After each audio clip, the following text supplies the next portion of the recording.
During the Vietnam War, on March 16, 1968, American soldiers from Charlie Company, 1st Battalion, 20th Infantry Regiment, under the command of Lieutenant William Cawley, entered the village of My Lai. They thought the village harboured Viet Cong fighters, and the soldiers were ordered to eliminate any potential threat. But the villagers were largely unarmed civilians, including women, children, and the elderly. In some instances, fathers were coerced into harming their own children under the duress and terror of what was happening around them, and the massacre resulted in the deaths of hundreds of Vietnamese civilians. Now, that story, that situation, is no doubt deeply disturbing, but it illustrates for us a little bit of what's going on in the tamed by familiarity story of what goes on in Genesis 22. Here's the context. Genesis 22, 1-19 stands as one of the most intense and pivotal moments in the life of Abraham, and within the entire book of Genesis. And to fully grasp the weight of this passage, it's essential to consider what's going on in the context of the broader narrative of Abraham's journey with God. By this point in Genesis, Abraham has already experienced a long and challenging walk of faith. God first called him out of his homeland in Ur, promising to make him the father of a great nation in Genesis 12. And despite numerous trials and seemingly impossible circumstances, including his and Sarah's advanced age and Sarah's barrenness, God miraculously fulfilled his promise by giving them a son, Isaac. And Isaac was not just any child. Isaac was the embodiment of God's covenant promises to Abraham. The promise that through Isaac, Abraham's descendants would become as numerous as the stars in the sky, Genesis 15. And yet in Genesis 22, God puts Abraham's faith to the ultimate test by commanding him to sacrifice Isaac, the very child through whom the covenant was to be fulfilled. Well, obviously this passage doesn't merely depict the test of faith. It deals with the whole question of whether God's love and care are sufficient for trusting him to be safe. Is it safe to trust this God? This passage doesn't merely depict the test of faith. It deals with the question of whether God's love and care are sufficient to make trusting him safe. Now, this narrative is often referred to as the binding of Isaac. It serves as a critical juncture in the unfolding of the story of God's covenant with Abraham with people. It reveals the seriousness of faith and the cost of discipleship, while it overshadows the greater sacrifice that God himself would make in the person of Jesus Christ. And as we delve into this passage, we'll explore the themes of trust, obedience, and God's ultimate provision, which continue to speak powerfully into our lives today. This passage in Genesis 22, often referred to as the Akedah from the Hebrew word for binding. It's rich in meaning and complexity, so let's explore these key textual issues, verse by verse. So, here in Genesis 22 then, we've got a pacey, moving, dramatic passage of scripture. The Hebrew narrative style, it frequently uses this particular construction, the wow consecutive, for those who love their Hebrew syntax, and it links these actions in a sequence, a rhythmic flow. It builds this narrative tension, and, especially in the climactic moments. It's a pacey story, and reading this story in an English translation, we can miss the fact that this, to us, familiar story is bursting with pace and with emphasis. It's dramatic. Well, verses 1 and 2 then, Abraham's test is introduced to us. And these introductory verses, they're critical to our understanding of what's actually going on in this powerful passage of scripture. There's a big story in it, but what's the point? Verses 1 and 2 make it absolutely clear. Here's the key to the whole thing. Two indicators of it. After these things, it says, God tested Abraham and said to him, Abraham, and he said, here I am. So that first phrase, after these things, it links this story to previous events in Abraham's life, particularly the context of Abraham's key characteristic of faith. And the fulfillment of that promise in Isaac's birth as part of God's response to that. But it's a faith not that just sits there, but that gets tested and proven, a faith that works. Because the second thing here is, it's after these things in that historical context in the life of Abraham, but then this faith gets tested or proven. That's what's going on here in this passage of Scripture. We need to wrestle and understand that. What's going on is, in the context of this covenant of faith with Abraham, which puts him right with God, that faith works out. It gets tested and proven and is not found wanting. That's what this is all about. That word tested, it indicates a trial of faith, but it's essential to understand the whole thing in the context of God's omniscience. God knows everything, right? The test is not for God to gain knowledge, but to reveal something, make something plain, clear, and evident about Abraham's faith, because it's to be an example to the rest of us. The Hebrew word nisar, test, here in verse 1, it appears in a few significant biblical texts. Its area of meaning, its range of meaning, comes to try, to prove. And in Genesis 22, we're going to read about that divine examination and exhibiting, if you like, of Abraham's faith. That faith test then begins as God sends Abraham to the land of Moriah, it says, which seems like a specific reference, but the precise location of Moriah is not actually that clear. But 2 Chronicles 3 verse 1 suggests it may be the site where the temple was later going to be built in Jerusalem, the Temple Mount being Mount Moriah.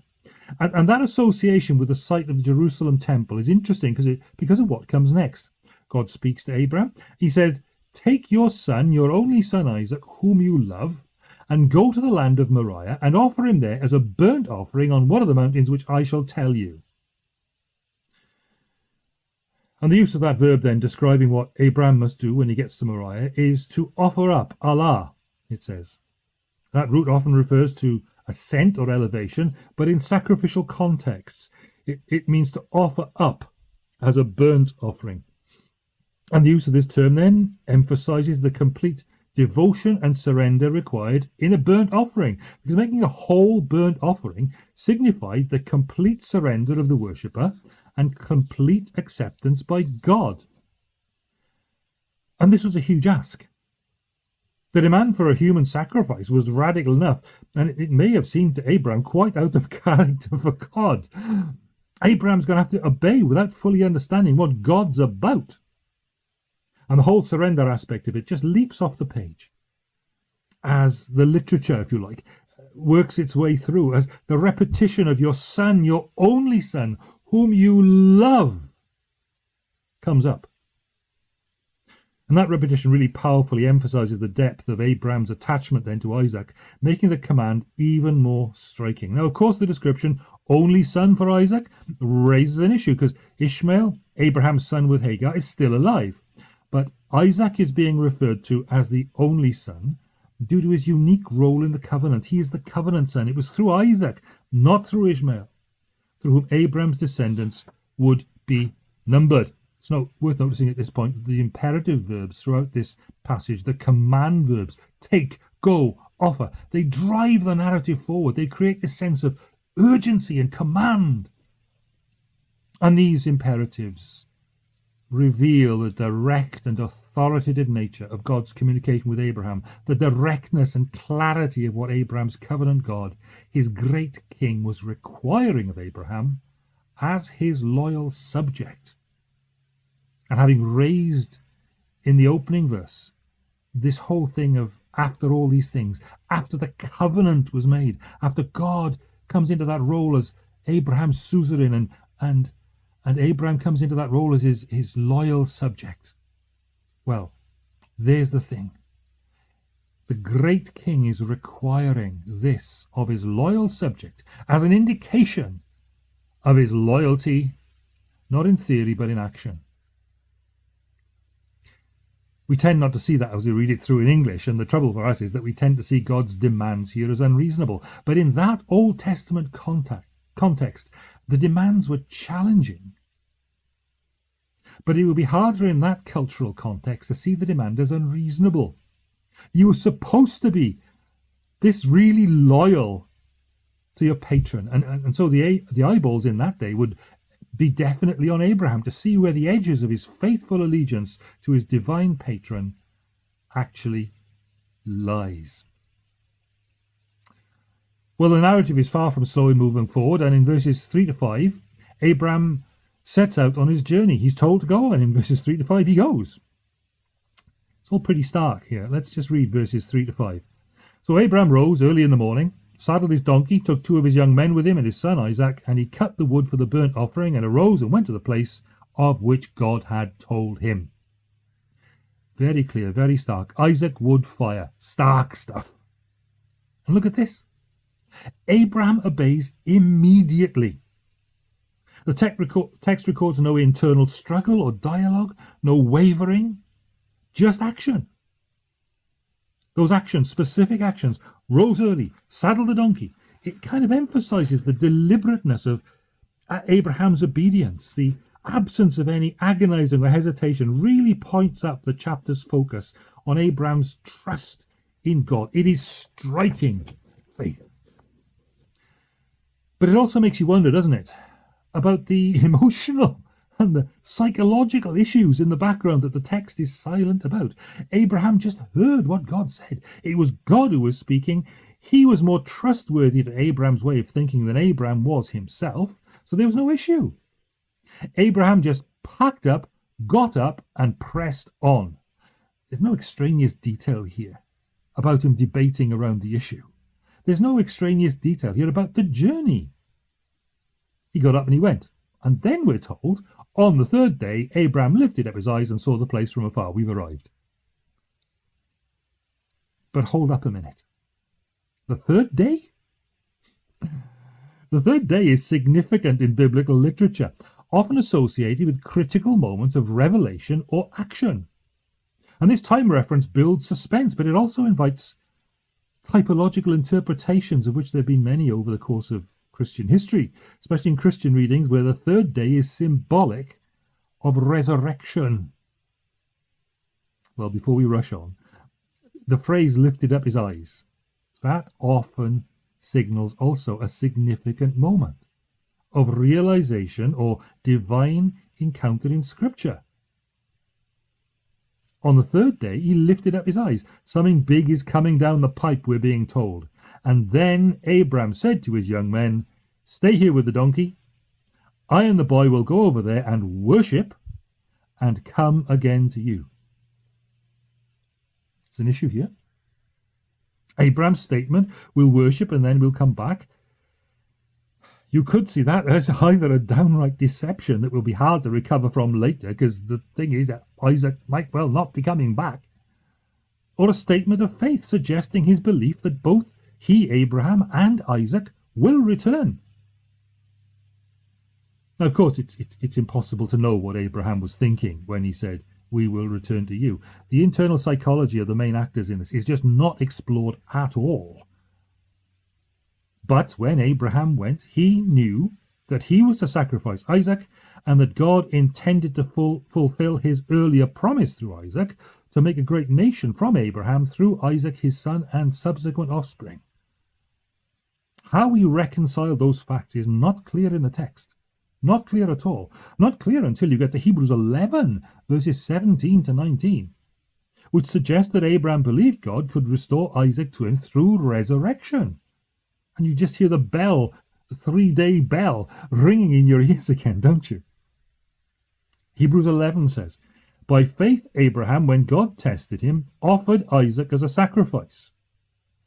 He who had embraced the promises," that's Abraham, "was about to sacrifice his one and only son, even though God had said to him, 'It is through Isaac that your offspring will be reckoned.'" And then Hebrews says this, and I don't know what to make.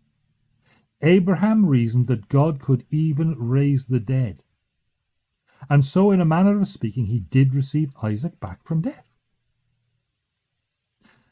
Now, that's just a very huge step forward in the progressive revelation of God's plan for the patriarch Abraham, who lived, after all, in the early 2nd millennium BC, long before the resurrection after 3 days of Christ was thought of by human beings.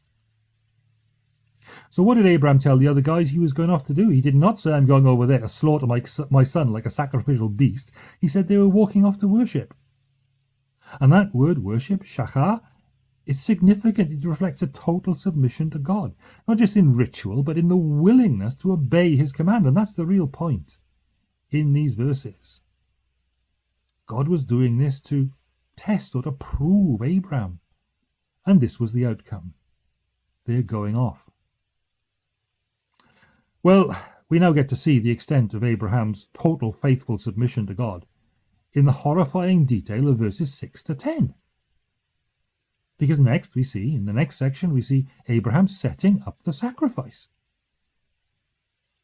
Chapter 26 of Genesis and verse 22 of Genesis and verse 6. And Abraham took the wood of the burnt offering, laid it on Isaac his son, and he took in his hands the fire and the knife, so they both went on together. Can you see in your mind's eye that image of Isaac carrying the wood for his own sacrifice? That draws poignant parallels, doesn't it? Particularly in the Christian tradition, to Jesus carrying the cross. But there's no protest from Isaac carrying that wood like a lamb to the slaughter. He just walks on with his father, carrying the wood pile, and his father's got the fire and the knife. And that Hebrew phrase, they went both of them together, it just emphasizes their unity in this moment. But the text is absolutely silent on Isaac's awareness or understanding of what it is that's going on. Verses 7 and 8. There comes this dialogue then between Isaac and Abraham, highlighting the tension in the situation and foreshadowing God's provision. You get this repeated repetition of the term my father and my son, and it highlights the closeness of the relationship between them. It adds the emotional depth, and by now we're a wreck. We're a ruin. What's going on? Isaac said to his father Abraham, my father, and he said, here I am, my son. He said, behold the fire and the wood, but where is the lamb for a burnt offering? Wow, that's turned the volume up, hasn't it? The Hebrew term lamb is also used generally for sacrificial animals, creating ambiguity in the story. But you know, it's pretty definite what's going on here. There's this innocent inquiry from Isaac. But it points up the impending crisis. Where's the lamb? And that dialogue between father and son, it adds to the emotional weight of the narrative here as it moves along. Abraham said, God will provide for himself the lamb for a burnt offering, my son. So they went both of them together. God will provide. See, there's a central theme of this passage. Turning point in the story. It's coming up. That phrase, God will provide. This huge theme of divine provision, foreshadowing the resolution of it, is just immense. God will provide. Now, there are several things to say about that expression. God will provide a lamb for the burnt offering. God for himself will provide this lamb for the burnt offering. That word provide literally means to see, implying that God sees, and when he sees, he provides. And that verse is crucial then in understanding the theological message of the passage. God's provision in the face of faithful obedience. But also the equally important complementary message that just as Abraham is bound by his covenant commitment to God, so God also binds himself by covenant commitment to prevent harm, to protect from threat, and to provide for his faithful servant Abraham. Prevent harm, protect from threat, and provide for the needs of his faithful servant Abraham. As if God only has to see his people's need to provide for it because of the way he's bound himself to them in the covenant. And just as Abraham has turned out to be faithful to the covenant, God turns out to be faithful. Well, faithful Abraham approaches the climax of the story as he prepares to sacrifice Isaac. When they came to the place of which God had told them, verses 9 and 10, Abraham built the altar there and laid the wood in order and bound Isaac his son and laid him on the altar on top of the wood. That binding of Isaac, imagine it. The focal point of the narrative, raising all sorts of questions about Isaac's compliance and Abraham's emotional state, none of which get addressed at all. The Hebrew word for bound is unique. It's led to extensive rabbinic commentary amongst the rabbis. Some suggest Isaac's willingness to be bound, others emphasize the tension and horror of the scene. The point is, we're not told. What we are told is that Abraham reached out his hand and took the knife to slaughter his son, bound on top of the altar. The language is stark, it's direct, emphasizing the severity of the test. It's a ritual killing that's coming up, that's in view. This moment is the dramatic climax then of the narrative, where the full extent of Abraham's faithful obedience is demonstrated. The knife hangs in Abraham's hand over Isaac's heart, held unwaveringly in the hand of the father in this situation. And then, verses 11 to 14, God provides the sacrifice that he intended. The sacrifice for sin for the faithful is provided by God himself. Verses 11 to 14, God intervenes, provides a ram, and confirms the covenant. But the angel of the Lord called to him, that's Abraham, from heaven and said, Abraham, Abraham. And he's rushed. He said, Abraham, Abraham, stop. And he said, here I am. He said, do not lay your hand on the boy or do anything to him, for now I know that you fear God, seeing you've not withheld your son, your only son, from me. The Hebrew says, do not extend your hand toward the boy. Don't bring that hand down. Profound revelation comes here at the critical moment. Repetition of Abraham's name, form of emphasis, urgency, significance. Abraham, Abraham. Phrase, now I know. Well, we know God knows everything, but the issue here is more about the demonstration of Abraham's faith, which is proven to be genuine, rather than God acquiring new information.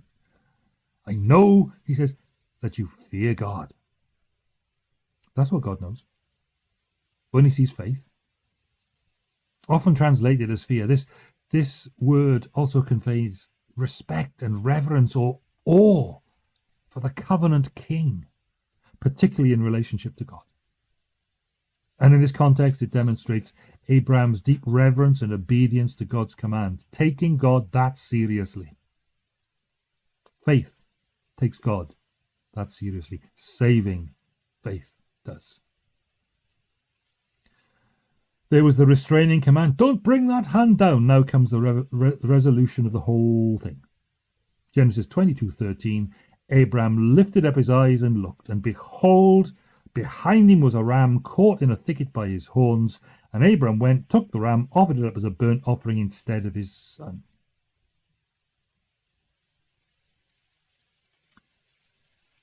Concept of substitutionary sacrifice there, significant. Foreshadows later theological developments in the New Testament about Christ's own sacrifice. And the situation continues to resolve itself past that climactic moment. So Abraham called the name of that place, the Lord will provide. As it is said to this day, on the mount of the Lord, it shall be provided. The Lord sees. Jehovah Jireh is the way we say in English, I guess, what the text says there. Jehovah Jireh, God sees, God will provide. And that naming of the place by Abraham preserves in the memory of God's people the amazing event that took place there and the amazing truth it reveals about God's character, his action, his faithfulness towards his faithful people. The Lord will provide. Provision. Providing and seeing, linking God's vision and providing. Central theme in this passage and much subsequent Christian theology. So, if the temple later stood here, see the note on Mount Moriah that we've already made, it looks as if the people went to the temple to appear before the Lord, who appeared to them by providing for them his power and his blessing, them the faithful, as he had already provided for Abram of old. God binds himself in covenant faithfulness to see and provide, to protect, to prevent, to provide for those who bind themselves in faithful, actively faithful, covenant allegiance to him. Okay, well, that brings us then to the epilogue. God's blessing and the return to Beersheba, because this passage concludes the reaffirmation of the covenant in verses 16 to 18 of Genesis 22. The angel of the Lord called to Abraham a second time from heaven and said, "By myself I've sworn, declares the Lord, because you've done this and have not withheld your son, your only son, I will surely bless you, and I will surely multiply your offspring as the stars of heaven and as the sand that is on the seashore, and your offspring shall possess the gate of his enemies. And in your offspring shall all the nations of the earth be blessed, because you've obeyed my voice." You can see how that passage reaffirms and expands on the covenant promises that Abraham had already received. God swears by himself. It's a unique divine oath, emphasizing the irrevocability of God's promise. And that language of blessing and of multiplication, it echoes earlier promises to Abraham, but it's now reinforced by Abraham's act of obedience in faith. The phrase, "your offspring shall possess the gate of his enemies," well, that's just got military political connotations, pointing to the future strength, the expansion of Abraham's descendants. And these thematic elements of blessing, descendants, land, alluding to the promises of earlier chapters, are woven into the narrative structure, emphasizing continuity and fulfillment. So Abraham returned to his young men, and they arose and went together to Beersheba, and Abraham lived at Beersheba. So of course, the theme of testing is central in this passage. And this structure of the narrative, with its focus on God's command, Abraham's immediate obedience in faith, and the ultimate provision that God makes, underscores the seriousness of faith and the potentially what looks like a high cost of the obedience that comes from faith. But the issue of whether God can be trusted with our trust, our living and lived out implicit faith in him, the issue is resolved to show through this story that it is actually very safe, the safe thing, to trust in him, even when our understanding fails. And of course there is just one more reason for us to believe this than there was for Abraham. This chapter itself in Genesis 22 foreshadows the later provision of a substitute sacrifice, which in Christian theology is seen in the prefiguration of Christ's sacrifice here, as the Lord himself provides a lamb for the offering. So the story of Akedah, the binding of Isaac, not just a test of Abraham's faith, but a revelation of God's character to prevent, protect, and provide for his people of faith, who trust him with his covenant promises.